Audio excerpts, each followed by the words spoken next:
श्री स्वामी समर्थ। आज महाराजांचा गुरुवार आणि आजच मी 108 पारायणाला सुरुवात केलेली आहे।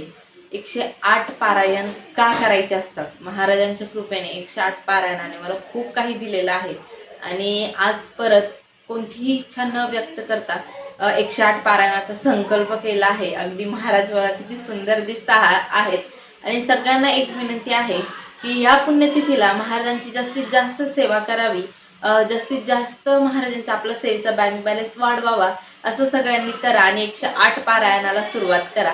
108 पारायण का करावी? स्वामीचरित्र सारामृत का करावे? स्वामीचरित्र सारामृतामध्येच लिहिलेला आहे, जो हा ग्रंथ श्रद्धेने वाचेल त्याला संतती संपत्ती अपार धन प्राप्ती होईल, आरोग्य प्राप्ती होईल। म्हणून आपल्याला हा जो स्वामीचरित्र सारामृत हा ग्रंथ आहे याचे पठण करायचे आहे। आता ह्या स्वामीचरित्र सारामृत ग्रंथ वाचल्याने आयुष्यामध्ये काय काय बदल होतात? तर सकारात्मक ऊर्जा लाभते, येणारे संकट नाहीसे होतात, घरामध्ये सकारात्मक ऊर्जा लाभते, आजारी कोणी असेल व्यक्ती त्यांचे आजार पण थांबते, आपल्या आयुष्यामध्ये सकारात्मक ऊर्जा यायला सुरुवात होते आणि मेन म्हणजे आपल्याला एक आत्मिक शांतता लाभते, गुरुकृपा लाभते, आपल्या स्वामींचा आशीर्वाद आपल्याला भेटतो।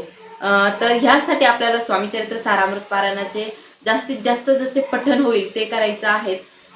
तर आता मीही ठरवलं आहे की महाराजांच्या पुण्यतिथीपर्यंत जेवढे पारायण होईल तेवढे करायचे आणि पुढेही कंटिन्यू करायचं आहे।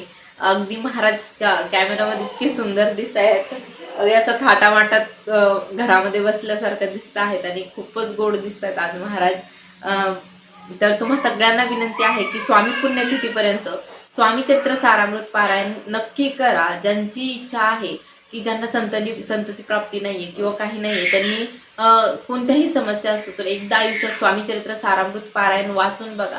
ह्या ग्रंथाने आयुष्याचं सोनं होणार आहे आणि हा जो ग्रंथ आहे हो माझ्या जीवात जीव आहे तोपर्यंत मी ह्या ग्रंथाला लांब करणार नाही। तर चला, ही सेवा तुम्ही नक्की करा। व्हिडिओ आवडला असेल तर नक्की लाईक शेअर सबस्क्राईब करा।